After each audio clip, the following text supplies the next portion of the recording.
Hey folks, welcome to welcome to Real Man Can. Today we are starting seeds on a few things. So you are spearheading this project, so why don't you take it?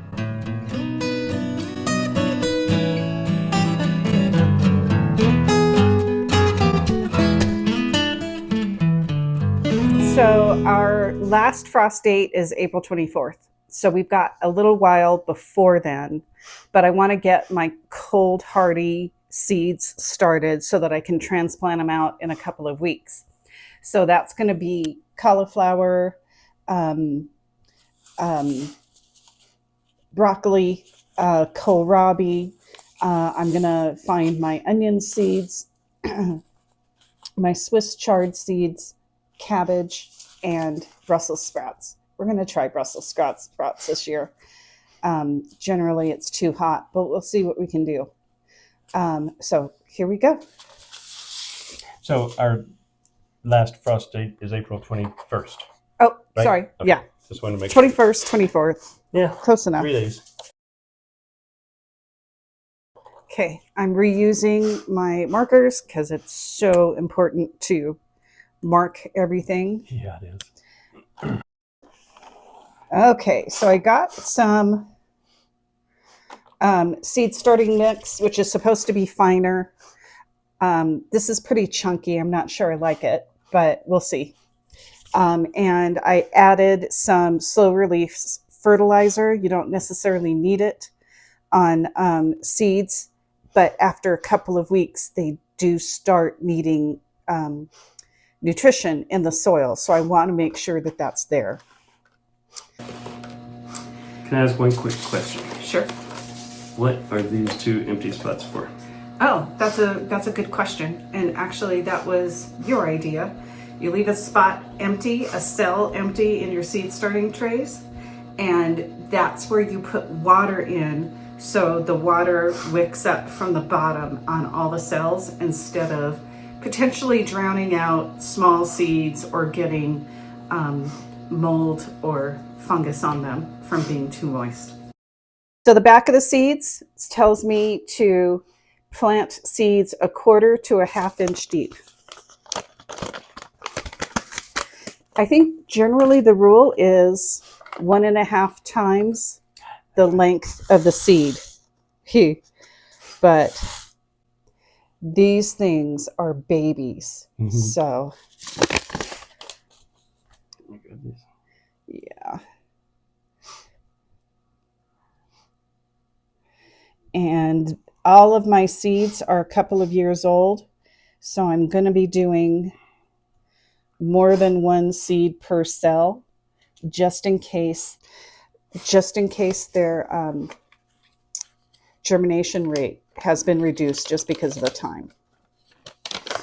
Seeds don't necessarily expire. Corn seeds might, but their germination rate just slowly goes down. Now, seeds should be stored in a cool, dry environment. My dad always put his seeds in an envelope, just a regular mail envelope, and in the freezer. You don't have to do the freezer, and God knows there's no room in our freezers. So we just do it in little suitcases below the bed. It almost feels silly having this big envelope with seeds and only planting like 2 or 3.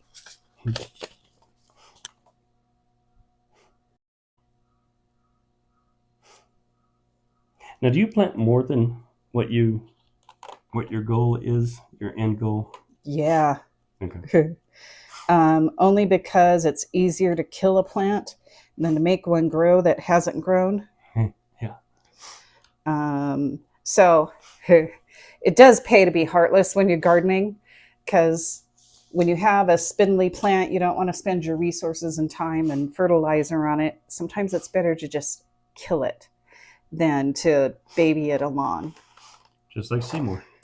Right. Yeah. You'll have to check one of our older videos about Seymour. Kim was really gentle.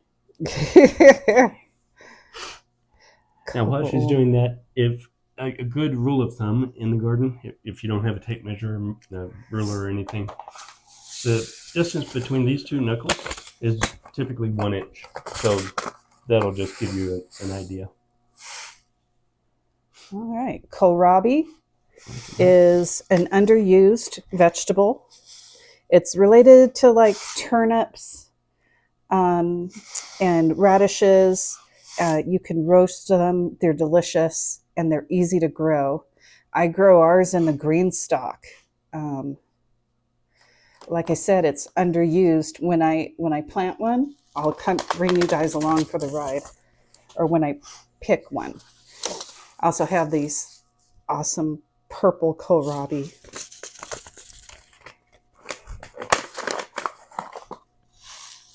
Thank you, Baker Creek Seeds.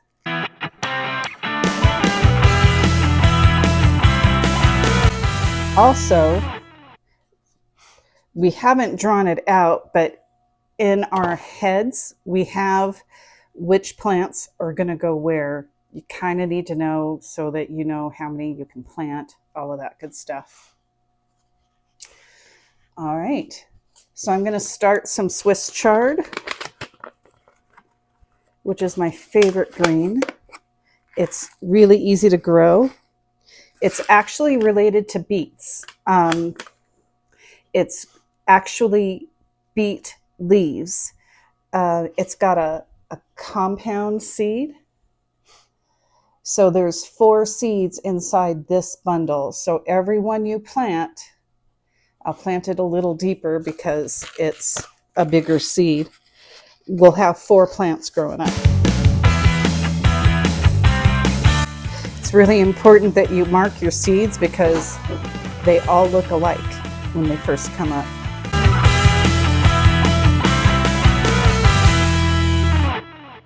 I do want to say, I have heard about people saying that they don't have room for a garden, they don't have room to start seeds. We're actually in the spare bedroom here that I use as an office. So you can just make space. Yeah, and David made me a seed starting station. That is going to be bad. Right there.